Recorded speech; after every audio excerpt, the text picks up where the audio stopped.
En esta serie de entrevistas que hemos estado haciendo de unas semanas a esta parte sobre las elecciones de pasado mañana, pues no podía faltar la voz de Roberto Mangas, director del Heraldo de Henares, porque, claro, es una persona que está siempre al pie de la actualidad como director de periódico y por supuesto conviene recordar pues muchos aspectos y no se me va a quedar en el tintero la pregunta de cuáles son sus previsiones con independencia de lo que digan unas y otras encuestas y tantas otras cosas que, en fin, cuanto mayor conocimiento tengamos, mejor criterio de juicio pues para decidir a quién votamos el próximo domingo. Buenos días, Roberto Mangas, gracias por acercarte de nuevo a los micrófonos de La Mañana de Guadalajara. Buenos días, José Luis. Buenos días a todos tus oyentes y muchas gracias por invitarme de nuevo a estar compartiendo unos minutos aquí hablando un poquito de todo de la actualidad de Guadalajara y de Castilla-La Mancha. Estas entrevistas normalmente pues las he comenzado con los candidatos a cargos regionales y locales, pues echando un vistazo para atrás a una legislatura que por circunstancias no ha sido fácil, por circunstancias que se nos han venido encima. Y también pues un poco es como voy a empezar contigo, porque tú todas esas circunstancias y muchas más que a nosotros se nos escapan o se nos olvidan, pues sí las tienes muy presentes porque las has ido publicando en el periódico. ¿Te parece que hagamos esa revisión de la legislatura un poco pues para ver de dónde venimos y hacia dónde queremos ir? Sí, bueno, ha sido una legislatura que ha estado marcada explícitamente por el parón de un año y pico por el COVID, Uh-huh. por los confinamientos inconstitucionales a los que nos sometió el gobierno de Pedro Sánchez y de Emiliano García Paje, como dijo el Tribunal Constitucional en varias ocasiones, y donde podríamos hablar de la legislatura perdida, de la parálisis, del despilfarro, del caos sanitario y del descontrol y del autoritarismo. Dijéramos que desde que yo recuerdo, y llevo en prensa desde el año 83, vaya para 40 años, quizás ha sido la legislatura más superflua, inoperativa, perdida y cara de la historia de la autonomía de Castilla-La Mancha. También hay que reconocer que los gestores, viendo el nivel intelectual de los que nos han tocado en mala suerte, pues no podíamos esperar otra cosa. Uh-huh. Muchas cosas han pasado, si te parece, vamos en la medida de lo posible un poquito de atrás adelante. ¿Cuáles han sido desde bueno, pues el seguimiento que han tenido las noticias que has publicado en el Heraldo de Henares, digamos, los temas que más han llamado la atención o que más escarnio y escándalo han generado por sí mismos? Bueno, pues si dejamos a un lado los sucesos, que eso siempre atrae mucho y llama mucho la atención a los lectores, con miles de visitas, pues no podemos olvidar que en Castilla-La Mancha en general y sobre todo en Guadalajara en particular y en la zona del Corredor del Henares sobre todo, hemos tenido 4 años de noticias incesantes, ahí las ponemos siempre además con hipervínculos a todas las anteriores, de peleas, reyertas, navajazos, heridos graves, incluso asesinatos de género, algunos en la provincia. Podemos extenderlo al resto de la sociedad en general, pero es raro que una provincia tan de ámbito conservador y rural como es la provincia de Guadalajara, al final se haya convertido tantas veces en noticia en medios de comunicación, no solo locales o provinciales, sino incluso nacionales. Si dejamos a un lado ese tipo de informaciones, lo cual demuestra que la seguridad ha sido bastante descuidada y la censura sobre estas noticias está a la orden del día, ¿no? Pues tenemos que hablar de 4 años sobre todo, de dos motivos. Sanidad y lo que es gestión política económica.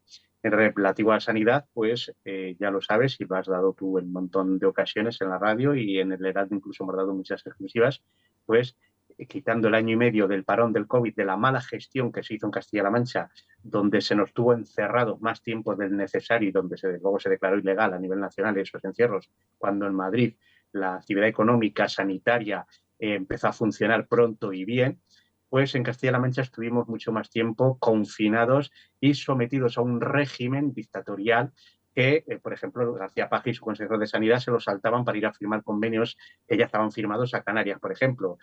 Aquí estaban cerrados los bares, los restaurantes, las tiendas, los comercios, todo con controles a la entrada de Azuqueca y de Guadalajara, cuando en Madrid te podías mover libremente. La gestión sanitaria de Guadalajara en esa época, además de los insultos del señor García Paje a médicos sanitarios, ancianos en las residencias, a los que les llamó que estaban dementes e inútiles y que no podían valerse por sí mismos, a los sanitarios, a los profesores que eran unos vagos que no querían ir a trabajar y por eso no querían ir a las aulas.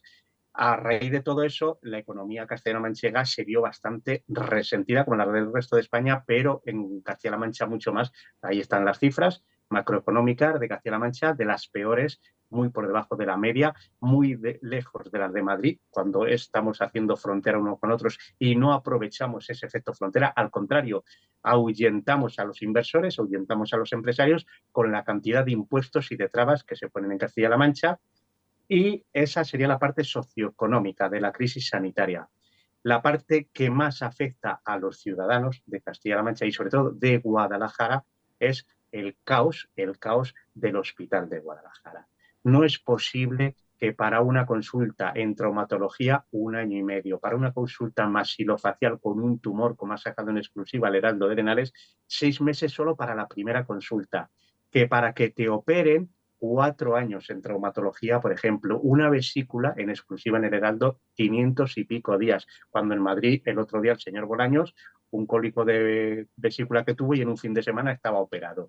Conocemos y hemos publicado con documentos que siempre están muy nerviosos, están histéricos, entonces amenazan todo el rato con querellas, con demandas, con no sé qué, o mandan a sus testaferros o a sus amiguitos o a sus contratados en pueblecitos y en administraciones pequeñitas para asustar y para amedrar, pues no. En el Heraldo todo lo publicamos con documentos y los documentos que publican el Heraldo es que la sanidad castellano-manchega, lo dice el Ministerio de Sanidad, lo dicen las cifras de sanidad, es de las peores de España. Y el Hospital de Guadalajara es el que peores cifras tiene entre los malos que tienen malas cifras. Y eso, para una persona que está esperando a que lo operen, a que le hagan una revisión, a que le hagan una simple resonancia, ¿qué ocurre con ello?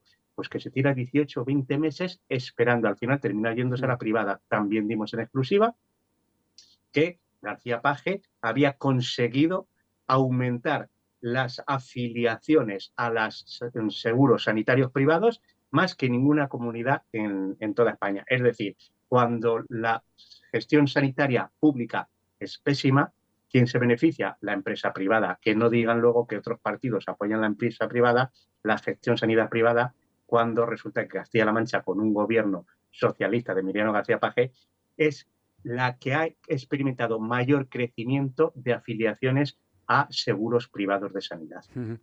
Antes de finalizar el capítulo sanidad, que yo creo que ha quedado bastante descrito con todo lo que has dicho, claro, tenemos que no salir del hospital para hablar de dos escándalos que recientemente se conocían como un poquito tiempo de diferencia, ¿no?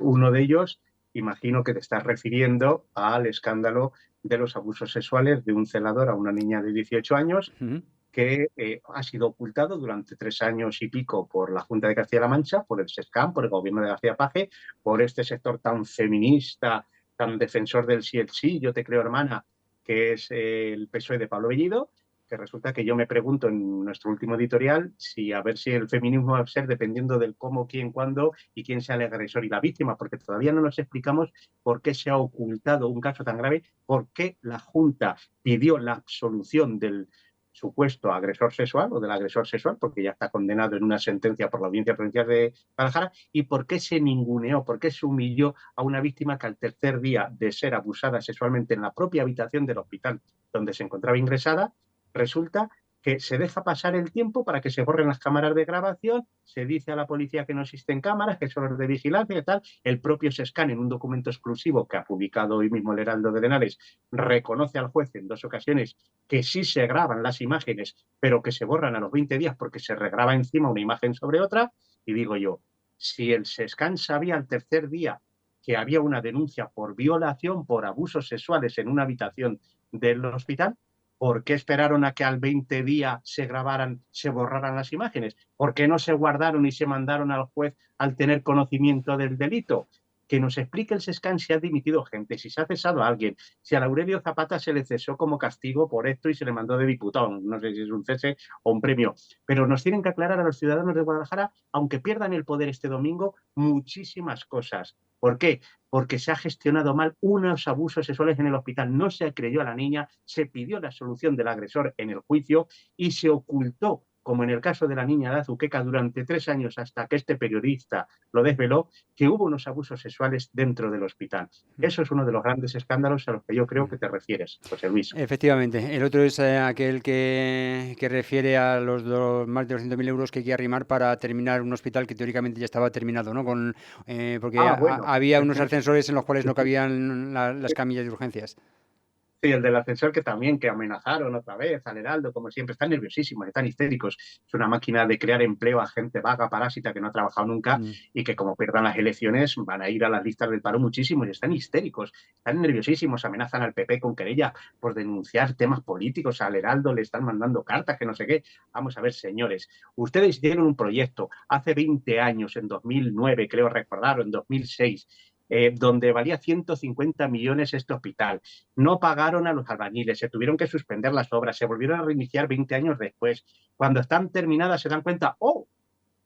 Resulta que no cabe el hospital, o sea, el ascensor, las camillas que hemos comprado, que son carísimas, para llevar de la UCI a la zona de hospitalización y a la zona de posoperatorio, no caben esas camillas, porque o metes la camilla, o metes el celador, o metes el enfermero encima del paciente, o metes los trastos, no caben. Y entonces tienen que gastar otros 207.000 euros, algo que pasa en tantas obras y en tantos sitios cuando hay una mala gestión, pero bueno, que puede ser entendible. Cuando lo denunciamos los medios de comunicación, el escándalo que han montado hasta el consejero, dando una rueda de prensa, todo atropellado, todo deprisa y corriendo, nos vamos a querer denunciarnos acá, es mentira. No, señor consejero, señor Paje, señor Bellido, el Heraldo de Henares y otros medios, que ha sido a nivel nacional cuando lo denunció el Heraldo, dijeron, a mí metió la pata, sois unos negligentes y unos inútiles. Y tenéis que hacer un ascensor nuevo de 207.000 euros. Vale, pero ¿qué va a ocurrir, José Luis, si ese único ascensor que se va a hacer de 207.000 euros para que quepan las camillas se estropea un día? Porque no van a hacer dos Pues ascensores, van a hacer solo uno. no lo Es quiero, que la no lo quiero ni pensar. negligencia y incompetencia es de tal calibre Mm. que, claro, tienen que responder con amenazas de querella, de demandas, de no sé qué.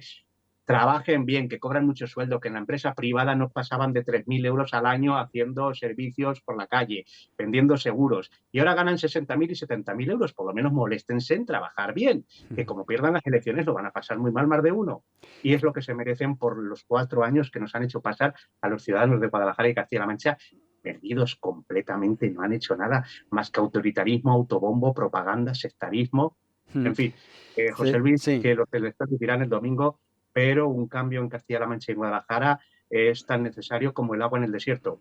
Y eso, que de momento solo hemos hablado de sanidad, capítulo que finalizamos con lo que acabo de comentar, para pasar a cuál, porque no es solo en la Consejería de Sanidad el lugar desde donde han surgido una serie de problemas que acaba de describir, ¿no? Pues ha habido problemas en muchos sitios, el tema de los transportes públicos, en el tema de la educación. La educación es un desastre, bueno, de sanidad nos hemos olvidado que hemos perdido el convenio con Madrid y que ahora Mm. mismo un trabajador que se cae en un pueblo de la provincia lo tiene que llevar a Albacete porque en Guadalajara no hay servicio. Hacerle a la familia desplazarse 300 kilómetros cuando Mm. se puede hacer un convenio con Madrid perfectamente. Entonces, tenemos muchas cortes y muy poquito tiempo para hablarlo, José Sí. Luis, pero sí podemos decir que, por ejemplo, a nivel educativo ha vuelto el sectarismo, ha vuelto el marxismo a los controles de inspectores, a donde se están expulsando alumnos por motivos ideológicos. Por ejemplo, cuando pasó que una profesora quiso expulsar a unos niños por pintar la bandera de España en un trabajo escolar sobre no me acuerdo qué pintor, y lo desveló también en exclusiva el Heraldo de Henares. Ha sido 4 años de un autoritarismo, de una antidemocracia que hay que olvidarnos de ello. O vienen otros del PSOE que gobiernen mejor con respecto a las libertades públicas e individuales, o hay que echarlos porque no se puede trabajar tan mal cobrando tanto como Mm. cobran. Mm. A pesar de todo, desde Toledo no se deja de sacar pecho de una gestión que solo les falta calificar de ejemplar, ¿no? Y simultáneamente me da a mí la impresión de que Emiliano García Paje como que trata de desvincularse, como que trata de que no se le asocie con su jefe Pedro Sánchez. No sé qué te parece a ti. Bueno, él dirá que no es su jefe, pero es un monaguillo. Si es que dice, no, el Bildu, con Bildu ni a la puerta de la esquina, con las leyes podemitas del sí es sí, que mira, 1000 violadores reducida la condena, 11 de ellos en Guadalajara y uno en la calle que en cualquier momento puede violar a cualquier niña, Dios no quiera, ¿no? Porque encima dicen que estamos deseándola. No, no, no deseamos nada. Lo que desearíamos es que hubiera una ley mejor para que ninguno de esos le hubiera reducido la pena. Pero resulta que Paje, como jefe de los diputados de Castilla-La Mancha, les puede ordenar, como pasa en Inglaterra, en Estados Unidos, cuando vemos que los propios conservadores o demócratas no votan lo que dice. Mira, Johnson se tuvo que ir porque lo echaron los propios de su partido. En Estados Unidos, la mitad de los de Trump no le votan, no le apoyan y apoyan las leyes demócratas y así sucede. En España no. En España no sé para qué tenemos ahora 33 o 34 diputados que vamos a elegir en las Cortes de Castilla-La Mancha, con que haya uno solo de cada partido que apriete el botón, porque resulta que Paje ordena a sus diputados nacionales que voten lo que diga Pedro Sánchez. Y según terminan de votar, entre ellos Aurelio Zapata, cogen y vienen a Castilla-La Mancha y dicen no estamos de acuerdo con lo que hemos votado, porque dice Paje que no podemos estar de acuerdo. Vamos, lo digo usted mentira, señor Paje. Usted vota lo que le dice Pedro Sánchez y luego para sus medios, para sus viejecitos del autobús de Castilla-La Mancha, de Tomelloso, de Albacete o de tal, pues les dice que no es de Pedro Sánchez, que él es más de conservador y más de derechas para que le voten los conservadores de Castilla-La Mancha. Es mentira. Paje votará siempre lo que diga Pedro Sánchez. Paje, que por cierto no deja de dar titulares en esta campaña. Me parece que no está teniendo sus momentos más afortunados. Sí, lo que hemos dicho antes, que el feminismo depende de quién, cómo, cuándo y por qué. O sea, Paje se puede permitir el lujo de insultar a las mujeres, de insultar a sus propias candidatas, de insultar a sus propios hijos, diciendo unas sandeces y unas cosas que es que son para avergonzarse. Tal. Paje no está en condiciones de seguir gobernando, no sabe ni lo que dice y además es que no puede ser tan antifeminista y tan a la alcaldesa de Talavera decir hasta que no la casemos no va a dejar de ser. Pero bueno, ¿quién eres tú? Como los padres del siglo XV para decir con quién casaban a las hijas, pero bueno, y a sus hijas, que la hija estudia la teoría y el hijo se dedica a meter mano con la teoría de que estudia la hija a las compañeras. Pero bueno, es que no he visto machismo más rancio y más trasnochado que el señor Paje. Y con el tema del hospital lo acabamos de ver y lo hemos demostrado. 3 años ocultando un abuso sexual y pidiendo la absolución, el abogado de la Junta pidiendo la absolución del agresor sexual. Si eso es feminismo, que venga el señor Paje y nos lo explique. O el señor Bellido, que habla todo el día de feminismo aquí en Guadalajara y de que el gobierno más feminista de la historia. Mentira, completamente falso todo. Tenemos que ir apretando el acelerador, pero claro, es muy interesante todo esto que estás planteando aquí y por eso, pues no sé, me gustaría que ya rematáramos esta revisión. Tienes 2 minutos con el tema que consideres oportuno. Bueno, pues yo, si nos quedan 2 minutos o 3 para hablar, yo hablaría de las encuestas. No, Lo que no, no, decimos en el de las encuestas sí, lo tenía, uno va administrando tiempos, digo, me refiero de otro tipo de temas pues que ya haya ido dando la legislatura, que te haya llamado la atención y ya sí pasamos a encuestas y ahí las valoraciones en cuanto a previsiones que tienes, pero no sé si querías, si hay algún otro tema que quisieras sacar antes de pasar ese capítulo. Pues si me regalas un minuto, yo no Mm. sé, podríamos hablar de los traspases, del Tajo al Segura, que de repente se acabaron las manifestaciones, empezó la legislatura, acabó la legislatura anterior, antes de la moción de censura, con manifestaciones, caravanas todos los días, tal, y resulta que con un mismo memorándum que estaba aprobado hace 4 años, ahora resulta que los trasvases hay que aguantarnos, son buenos, pero son mejores que los anteriores, porque yo he visto comunicadores de ribereños que antiguamente, poco menos, que denunciaban con querellas por prevaricación al gobierno de España por aprobar trasvases menores que los ahora, porque había muchos menos que ahora, y resulta que ahora con trasvases mayores, bueno, menos mal que además solo han sido 27 hectómetros cúbicos, diga usted, 27 Santiago Bernabéu hasta arriba de agua, cuando resulta que todavía no se han llevado otros 40 y tantos hectómetros, es decir, otros 40 y tantos Santiago Bernabéu llenos de agua, porque no les da para gastar todo el agua y los tienen en reserva, como dice el Ministerio de Transición Ecológica. Digo usted, vamos a ser serios. Si usted quiere cambiar las leyes, cambia las leyes. Hay que reconocer que entre Peñas y Buendía se hicieron para lo que se hicieron en los años 60. ¿Queremos cambiar el uso? Podemos cambiar el uso, pero España cada año va siendo más seca y lo que hay que hacer es aprovechar cada última gota que nos quede en nuestros ríos para consumo humano, para que el río esté vivo y para que el Ebro, por ejemplo, no desemboque en el mar con las riadas. Ujú. Luego dicen ríos vivos, derribamos presas, pero si cuando derribas una presa de 1 hectómetro cúbico se evapora en el primer kilómetro del río, ¿no es mejor que esa presa esté, o sea, que esa presa ocupe 1 hectómetro cúbico de agua para agricultores, para casos extremos de no abastecer con cisternas a la población? No, tenemos un ecologismo de salón, un ecologismo woke 2030 que lo que nos quiere es hundir el campo, el medio rural, como Guadalajara, que toda la gente de Guadalajara, de los pueblos de Guadalajara, abandonen la provincia, se vengan al corredor de Henares a trabajar por 800 euros en una empresa de logística y que se acabe el mundo rural, se acabe la caza, se acaben los toros, se acabe el conservadurismo de las viejas tradiciones que tienen el mundo rural y que a ellos normalmente no les beneficia, porque es de lo que se trata. Y luego el mundo rural lo llenamos de molinitos y de parques fotovoltaicos para que se enriquezcan cuatro y el campo, como en el Río Dulce querían meter, se quede hecho una barbaridad lleno de molinillos y de parques fotovoltaicos. Ujú. Esa es la ideología que quieren, Ujú. destruir todo el mundo rural. Bueno, ahora sí, ahora ya pasamos a previsiones que has valorado en base a las encuestas que has consultado y con esto ya sí iríamos llegando al final de la entrevista. Es una lástima porque ya sabes que en la radio tenemos el tiempo limitado, pero intuyo que se podría hablar mucho más tiempo sobre todos estos temas que estás proponiendo. Pero bueno, vamos a lo que decíamos. ¿Qué dicen las encuestas aquí? O también, ¿qué pasa con las encuestas? Porque a veces aparecen horquillas muy sospechosas, ¿no? Sí, bueno, yo siempre he dicho, además, que las encuestas hay que mirarlas de quién las hace, quién las paga, quién las cocina. O sea, no puedes hacer caso a una encuesta del CIS, por ejemplo, o una encuesta que te haga un periódico comprado con dinero público en Guadalajara o un periódico comprado con dinero público en la Comunidad de Madrid, ¿no? Pero sí se puede hacer una mezcla de esas encuestas, donde aquí gana el PSOE, aquí gana el PP y tal, y se puede hacer una mezcla. Entonces, lo que sí está claro es que todo indica, no somos adivinos, con lo cual no podemos decir lo que va a pasar esa noche, sí lo que nos gustaría que pasara, pero bueno, tenemos que decir lo que creemos, y es que va a estar apretado, y que un escaño arriba o un escaño abajo acabará con la pesadilla de los últimos 4 años de Paje, porque los primeros 4 años hay que reconocer que no fueron tan autoritarios, tan sectarios, tan maquiavélicos, tan ineficaces, del 15 al 19 como del 19 al 23.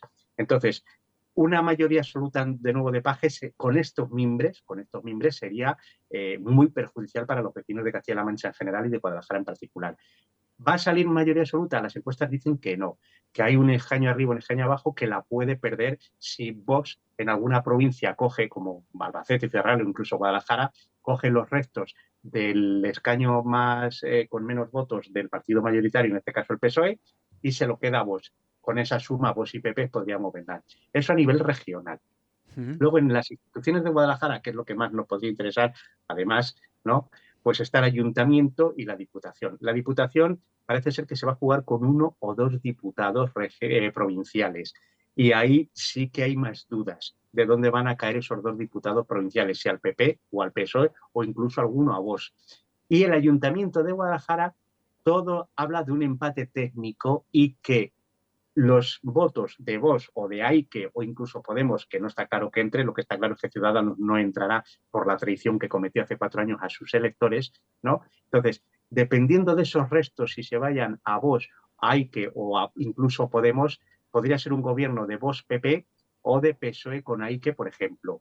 Entonces, ahí va a estar, yo creo que incluso más reñido. Luego, los resultados dirán lo contrario y saldrá una mayoría absoluta por aquí o para allá. Pero eso es lo que parece que dicen las previsiones y Ujú. las encuestas que se están haciendo, las que son un poco fiables, porque las que son pagadas, obviamente a esas no les hacemos ni caso.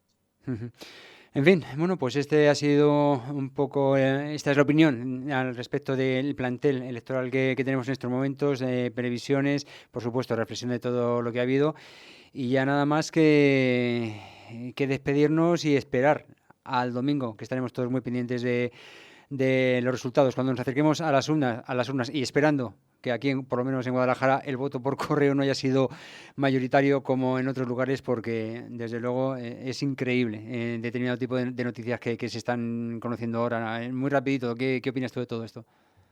Bueno, pues que en Guadalajara pues quizá no haya este problema, pero hay otros problemas que se llevan denunciando muchos años, como es la alteración del padrón en pequeños municipios de repente Ah, o sea que antes del también 1 de enero. hay maniobras.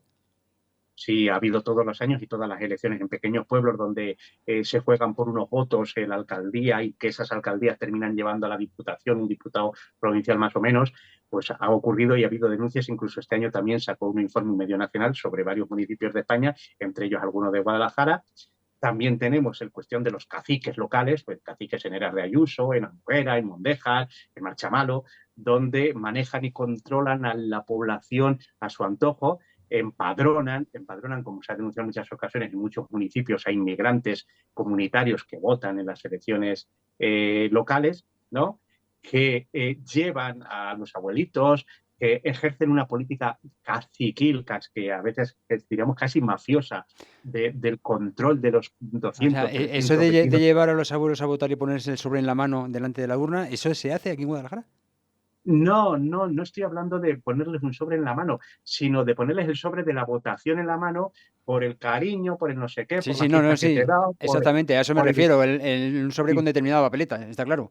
claro, por supuesto, no hablemos del sobre de cómo estamos hablando ahora de todos estos casos de corrupción del PSOE en Andalucía y en Valencia, donde se ha descubierto que hasta un diputado regional, creo que de Andalucía, está detenido y han pillado un montón de gente en Melilla, en Alicante, tal. No estoy hablando de eso, que no lo sé si lo habrá, ¿eh? Lo que sí sé es que en los pueblos pequeños, el control mafioso, caciquil que hacen algunos alcaldes, sobre todo muchos del PSOE, que hemos sacado muchos casos en el Heraldo de Henares, en el sentido de que no permiten a los vecinos que muevan ni un ladrillo sin que ellos den el consentimiento, que no les dan subvenciones o les dan subvenciones a tutiplena a todo el mundo, familias, hijos, no sé qué, con dinero público para en Almoguera, lo hemos denunciado en el Heraldo 1000 veces. En Almoguera, una de las denuncias que hizo en el Heraldo paralizó incluso una entrega de subvenciones de este tipo, ¿no? O sea, que no hace falta pagar con dinero en un sobre.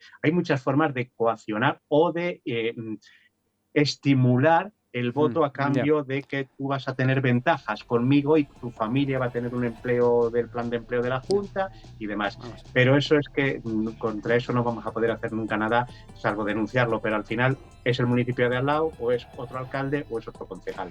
Tomaremos eso de estimular como un eufemismo, por ser elegantes. Muchísimas gracias, Roberto Mangas, el director del Heraldo de Henares, por este ratito y seguiremos hablando. Muchas gracias a ti y un abrazo muy fuerte para todos tus oyentes.